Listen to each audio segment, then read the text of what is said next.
യേശുവിൽ ഏറ്റവും അനുഗ്രഹീതരായവരെ, ഓരോ ദിവസവും ലക്ഷക്കണക്കിന് ആളുകളാണ് ദൈവത്തിൻ്റെ വചനങ്ങളെ കേൾക്കുന്നത്.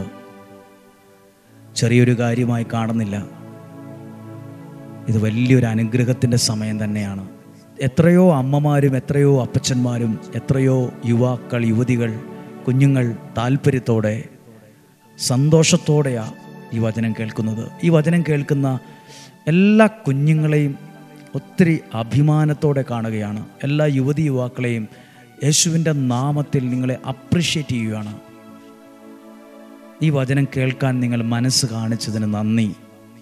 ഈ വചനത്തിലൂടെ നിങ്ങളുടെ ജീവിതം ഇരുളടഞ്ഞ ഒരു അധ്യായമാകത്തില്ല, അതൊരനുഗ്രഹമുള്ള ഒരു ജീവിതമായി മാറുന്നത് നിങ്ങൾക്ക് തന്നെ അത് അനുഭവിക്കാൻ പറ്റും. പ്രതീക്ഷയോടെ ഇരിക്കാം. ഒത്തിരി നല്ല കാര്യങ്ങൾ ദൈവം നിങ്ങളുടെ ജീവിതത്തിൽ ചെയ്യട്ടെ. ഇങ്ങനെയൊന്ന് വിശ്വസിച്ച് വരുന്ന ആളുകളിൽ ഞാനൊരു അത്ഭുതം കാണുമെന്ന് വിശ്വസിക്കുന്നു. വരുന്ന ആളുകളിൽ ദൈവത്തിൻ്റെ അത്ഭുതങ്ങൾ എൻ്റെ ജീവിതത്തിൽ നടക്കുമെന്ന് ഞാൻ വിശ്വസിക്കുന്നു. വചനത്തിലൂടെയാണ് ദൈവം അത്ഭുതങ്ങളെ സൃഷ്ടിക്കുന്നത്. വചനത്തിലൂടെ ദൈവം അത്ഭുതങ്ങളെ സൃഷ്ടിക്കും. വചനത്തിലൂടെ ദൈവം വഴികളെ തുറക്കും, വാതിൽ തുറക്കും, സൗഖ്യം തരും. പ്രതീക്ഷയോടെ ഇരിക്കാം. വിശുദ്ധ മർക്കോസിൻ്റെ സുവിശേഷം 5-ാം അധ്യായം 35 മുതലുള്ള വാക്യങ്ങൾ ശ്രദ്ധയോടെ ഈ വചനം കേൾക്കുമോ? യേശു സംസാരിച്ചു കൊണ്ടിരിക്കെ സിനഗോഗ് അധികാരിയുടെ വീട്ടിൽ നിന്ന് ചിലർ വന്നു പറഞ്ഞു, നിന്റെ മകൾ മരിച്ചുപോയി. ആരുടെ വീട്ടിൽ നിന്ന്? സിനഗോഗിൻ്റെ അധികാരി, വലിയൊരു സ്ഥാനത്തിരിക്കുന്ന ഒരാളാണ്. ഈ വ്യക്തി ഇപ്പോൾ എവിടെയുണ്ട്? ഈ വ്യക്തി ഇപ്പോൾ യേശുവിൻ്റെ അടുത്തുണ്ട്. അപ്പോൾ അന്നത്തെ കാലത്തും വലിയ അധികാരികൾ പോലും പ്രാർത്ഥിക്കാനായി വരുമായിരുന്നു. അതുകൊണ്ടാണ് അവരുടെ വീട്ടിലുള്ള ചില ആളുകൾ വന്ന് പറഞ്ഞത്, സിനഗോഗ് അധികാരിയുടെ വീട്ടിൽ നിന്ന് ചിലർ വന്നു പറഞ്ഞു, നിന്റെ മകൾ മരിച്ചു. ഗുരുവിനെ ഇനി ബുദ്ധിമുട്ടിക്കേണ്ട. നമ്മളും ചില കാര്യങ്ങളെ ഓർത്തിട്ട് പറയില്ലേ, ഇനി അത് പ്രാർത്ഥിച്ചിട്ട് കാര്യമില്ല, ഇനി അതൊന്ന് നോക്കിയിരുന്നിട്ട് കാര്യമില്ല, ഇനി അത് ശരിയാവൂന്ന് എനിക്ക് തോന്നുന്നില്ല. അതല്ലേ ഇവരും പറഞ്ഞത്.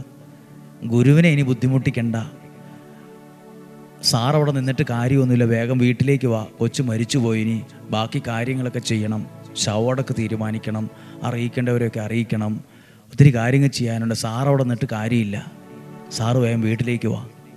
അതാ വീട്ടിൽ നിന്ന് കുറച്ച് പേര് വന്ന് പറഞ്ഞത്.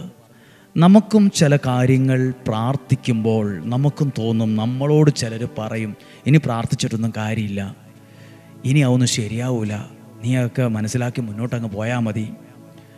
അപ്പോൾ യേശു എന്നാ പറഞ്ഞത്? അയ്യോ മരിച്ചു പോയോ? കുറച്ചുകൂടെ നേരത്തെ പറയത്തില്ലായിരുന്നോ?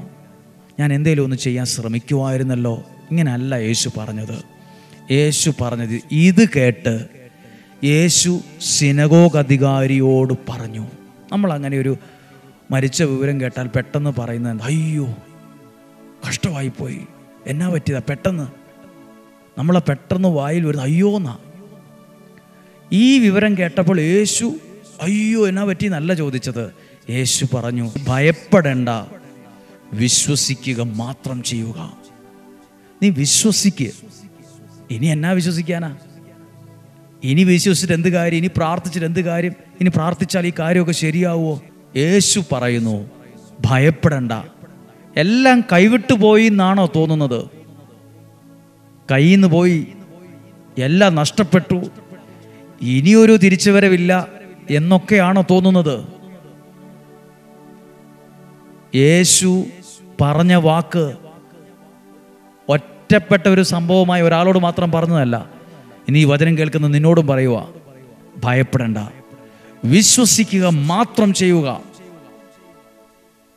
നമ്മളിത് കേട്ടാൽ, നമ്മൾ ആരോടെങ്കിലും പറഞ്ഞാൽ അവർ പറയും, നീ നിന്റെ പണി നോക്ക്, കുറേ വിശ്വാസം വന്നിരിക്കുന്നു, കുറേ പ്രാർത്ഥന വന്നിരിക്കുന്നു, കുറേ ശുശ്രൂഷകർ വന്നിരിക്കുന്നു. യേശു പറഞ്ഞു, നീ വിശ്വസിക്കുക മാത്രം ചെയ്യുക.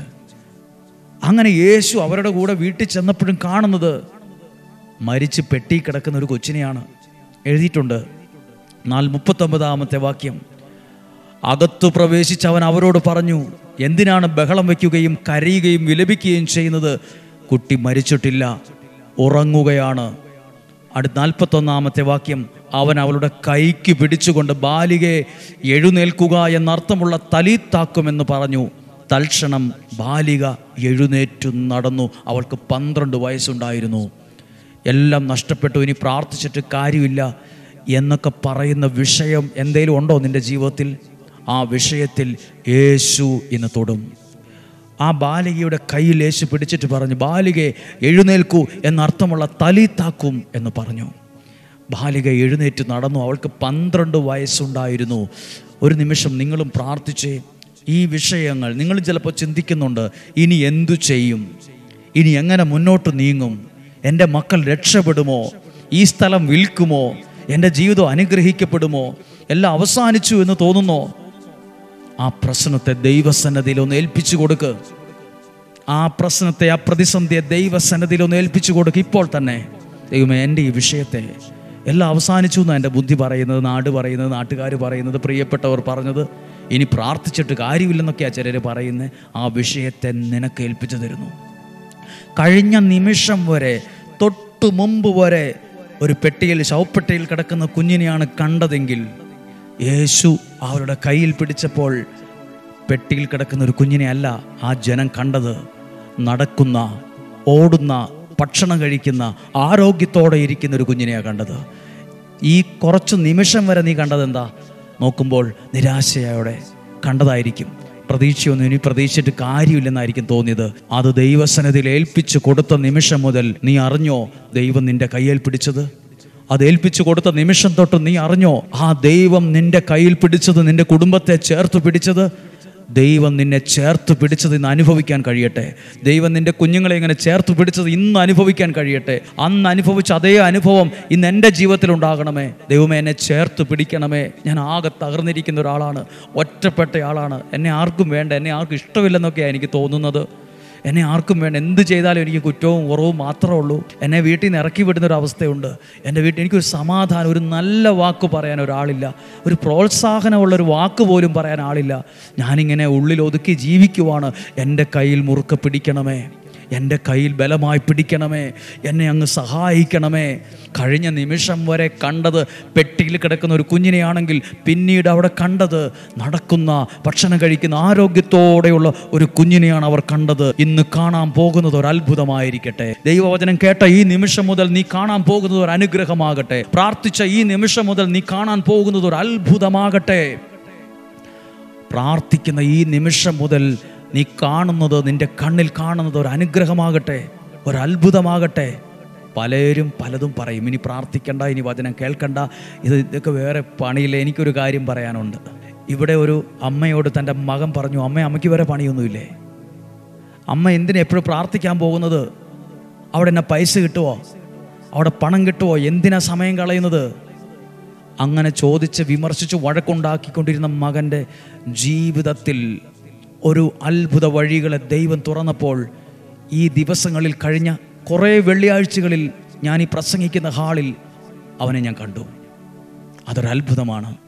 അവൻ്റെ ജീവിതത്തിൽ വഴി തുറന്നപ്പോഴാണ് മനസ്സിലായത്, ദൈവം തൊട്ടാൽ ഈ നിമിഷം വരെ കണ്ടത് ഒന്നാണെങ്കിൽ തൊട്ടടുത്ത നിമിഷം കാണാൻ പോകുന്നത് ദൈവം ചെയ്തൊരു അത്ഭുതമായിരിക്കും. തൊട്ടടുത്ത നിമിഷം ഒരു അത്ഭുതം കാണാൻ ഭാഗ്യം ഉണ്ടാകട്ടെ. തൊട്ടടുത്ത നിമിഷം പ്രാർത്ഥനയ്ക്ക് മറുപടി കിട്ടിയ ഒരു അനുഭവം ഉണ്ടാകട്ടെ. ഇതിനെല്ലാം കാരണമായതെന്നറിയാമോ? ആ സിനഗോഗ് അധികാരി പ്രാർത്ഥിക്കാൻ മനസ്സ് കാണിച്ചതാ. ആ സിനഗോഗ് അധികാരി തിരക്കുള്ള മനുഷ്യനാ, നാട്ടിൽ വലിയ വലിയ ആളുകളെ പരിചയമുള്ള ആളാ. പക്ഷെ എന്നാലും ഓടി വന്നത് പ്രാർത്ഥിക്കാൻ യേശുവിൻ്റെ അടുത്താ. എത്ര തിരക്കുള്ള ആളാകട്ടെ, എത്ര VIP ആയിക്കൊള്ളട്ടെ, എത്ര വലിയ ആളായിക്കോട്ടെ, പ്രാർത്ഥിക്കാൻ മനസ്സ് കാണിച്ചാൽ നിന്റെ വിഷയത്തെ ദൈവം ഏറ്റെടുക്കും. തൊട്ടടുത്ത നിമിഷത്തിൽ ഒരു അത്ഭുതത്തെ കാണുകയും ചെയ്യും. പ്രാർത്ഥിക്കാം. കർത്താവേ, അങ്ങയുടെ വചനം കേൾക്കുന്ന ഈ കുടുംബത്തെ അനുഗ്രഹിക്കണം. ഇന്ന് ചൊവ്വാഴ്ചയാണ്. ഇവർ ചെയ്യുന്ന കാര്യങ്ങൾ അനുഗ്രഹമാകണം. ഇവരുടെ കുടുംബം അനുഗ്രഹമാകണം. ഈ മക്കൾ അനുഗ്രഹിക്കപ്പെടണം. ഈ കുഞ്ഞുങ്ങൾ അനുഗ്രഹിക്കപ്പെടണം. ഇവരുടെ ജീവിതം അനുഗ്രഹമാകണം. നല്ല കാര്യങ്ങളുടെ ജീവിതത്തിൽ സംഭവിക്കണം. തൊട്ടടുത്ത നിമിഷത്തിൽ ദൈവം കൈപിടിച്ചതിൻ്റെ അടയാളങ്ങൾ കാണാൻ കഴിയണം. നിങ്ങളുടെ കുടുംബത്തിന് ആ വീട് പണി പൂർത്തിയാകണം. ആ വിവാഹം നടക്കണം. ദൈവാനുഗ്രഹം കൊണ്ട് ആ ജോലിയുടെ മാർഗം തെളിഞ്ഞു കിട്ടണം. ആ പഠിച്ചു തുടങ്ങിയ കാര്യം വിജയിക്കാൻ പറ്റണം. നല്ല മാർക്കോടെ വിജയിക്കാൻ പറ്റണം. നിങ്ങൾ രക്ഷപ്പെടണം. നിങ്ങളിലൂടെ നിങ്ങളുടെ വീട് രക്ഷപ്പെടണം. ആ സിനഗോഗ് അധികാരിയെ പോലെ ആ വീട്ടിൽ നിന്ന് ഒരാൾ യേശുവിൻ്റെ അടുത്ത് വന്നതാ ആ വീടിനകത്തൊരു വിടുതലുണ്ടാകാൻ കാരണം. നിങ്ങളും തിരക്കുണ്ട്, ജോലിയുണ്ട്, പല കാര്യങ്ങൾ ചെയ്യാനുണ്ട്. പക്ഷെ കുറച്ചു നേരം വചനം കേൾക്കാൻ തയ്യാറായ നിന്നിലൂടെ നിൻ്റെ വീടിനകത്ത് വിടുതലുണ്ടാവും. നിന്നിലൂടെ നിൻ്റെ വീടിനകത്ത് അനുഗ്രഹം കയറി വരും. നിന്നിലൂടെ നിൻ്റെ വീടിനകത്ത് സൗഖ്യമുണ്ടാകും. അത്ഭുതങ്ങൾ സംഭവിക്കും. വിവാഹപ്രായമായിട്ട് വിവാഹം നടന്നിട്ടില്ലാത്തവർ, വിവാഹം വേണ്ടെന്ന് പറഞ്ഞിരിക്കുന്നവരുണ്ട്. അവരുടെ മനസ്സ് മാറാൻ പ്രാർത്ഥിക്കുന്ന മാതാപിതാക്കളുണ്ട്. ഉള്ളൊരുകി പ്രാർത്ഥിക്കുന്ന മാതാപിതാക്കളുണ്ട്. ദൈവമേ, ഞങ്ങളുടെ കണ്ണടയുന്നതിന് മുമ്പ് എൻ്റെ പിള്ളേരുടെ വിവാഹവും നടന്നിരുന്നെങ്കിൽ, അവരുടെ കാര്യമൊന്ന് സെറ്റിലായിരുന്നെങ്കിൽ എന്ന് പ്രാർത്ഥിക്കുന്നവരുണ്ട്. ആ കുടുംബത്തിലെ പ്രശ്നങ്ങളൊക്കെ ഒന്ന് മാറിയിരുന്നെങ്കിൽ എന്ന് പ്രാർത്ഥിക്കുന്നവരുണ്ട്. എൻ്റെ മകൻ സന്തോഷത്തോടെ അല്ലല്ലോ കഴിയുന്നത് എന്നോർത്ത് ഉള്ളുരുകി പ്രാർത്ഥിക്കുന്നവരുണ്ട്. ദൈവം ഇടപെടുന്നേ. തൊട്ടടുത്ത നിമിഷം ചില അത്ഭുതങ്ങൾ നിങ്ങൾ കാണുന്നേ. നിങ്ങൾ കാണും. ആ വീട്ടിൽ അലറിക്കാറിയവർ ഈ കുഞ്ഞിൻ്റെ ജീവിതത്തിൽ സംഭവിച്ച അത്ഭുതങ്ങൾ കണ്ടു. നിങ്ങളെ ഓർത്ത് പ്രാർത്ഥിച്ചവർ, നിങ്ങൾക്ക് വേണ്ടി കരഞ്ഞവർ, നിങ്ങളിൽ ദൈവം ചെയ്യുന്ന അത്ഭുതങ്ങൾ കാണും. ദീർഘായുസ്സും ആരോഗ്യവും ഉണ്ടാകട്ടെ. രോഗങ്ങളിൽ നിന്നും അപകടങ്ങളിൽ നിന്നും ദുർമരണത്തിൽ നിന്നും ഞങ്ങളെ കാത്തുകൊള്ളണമേ. ശരീരത്തിൻ്റെ അകവും പുറവും കാത്തുകൊള്ളണമേ. ദീർഘായുസ്സും ആരോഗ്യവും സന്തോഷവും സമാധാന ഐശ്വര്യവും തരണമേ. വിശ്വാസത്തിൽ വളരാൻ, വചനത്തിൽ വളരാൻ ഞങ്ങൾക്ക് ഭാഗ്യം തരണമേ. ആരാധിക്കുന്ന ഒരു തലമുറയെ അങ്ങ് എഴുന്നേൽപ്പിക്കണമേ. ഇന്നും ജീവിക്കുന്ന യേശുവിൻ്റെ നാമത്തിൽ നിങ്ങളെ അനുഗ്രഹിച്ച് പ്രാർത്ഥിക്കുന്നു, ഇപ്പോഴും എപ്പോഴും എന്നേക്കും. ആമേൻ. നല്ലൊരു ദിവസം ഈ വചനം സാധ്യമാർക്ക് അയച്ചു കൊടുക്കണം. ഈ വരുന്ന വെള്ളിയാഴ്ചയാണ് 7 ആശീർവാദത്തോടെയുള്ള ദിവികാരുണ്യ പ്രദക്ഷിണം. രാവിലെ 8:15 നിങ്ങൾ പ്രാർത്ഥിക്കുമല്ലോ. ഇന്ന് വൈകുന്നേരം 7 മണിക്ക് 7 ആശീർവാദത്തോടെയുള്ള ദിവികാരുണ്യ പ്രദക്ഷിണത്തിൽ പേര് പറഞ്ഞ് അവരുടെ ആവശ്യങ്ങളെ പറഞ്ഞ് പ്രാർത്ഥിക്കുന്ന പ്രാർത്ഥന നിങ്ങൾക്ക് യൂട്യൂബിൽ കാണാവുന്നതാണ്. ആ പേര് പറഞ്ഞ് നിയോഗം സമർപ്പിച്ച് 7 ആശീർവാദത്തോടെ പ്രാർത്ഥിക്കുന്ന പ്രാർത്ഥനയാണ്. നിങ്ങൾക്കതിൽ പങ്കെടുക്കാവുന്നതാണ്. അനുഗ്രഹമാണ്. നിങ്ങളുടെ പേര് അതിനകത്തില്ലെങ്കിലും നിങ്ങൾക്ക് നിങ്ങളുടെ കേൾക്കുന്ന സ്ഥലത്തിരുന്ന് എൻ്റെയും കൂടെ ആ പേര് അതിനകത്തൊന്ന് പറഞ്ഞങ്ങ് പ്രാർത്ഥിക്കുക. ഒരുമിച്ചൊരു അനുഗ്രഹമാക്കി മാറ്റാം. ദൈവത്തിൻ്റെ സഹായം നമ്മുടെ കൂടെ ഉണ്ടായിരിക്കട്ടെ. നാളെയും 5:30 കാണുന്നത് വരെ സർവശക്തനായ ദൈവം എന്നെ നിങ്ങളെ സൂക്ഷിക്കട്ടെ.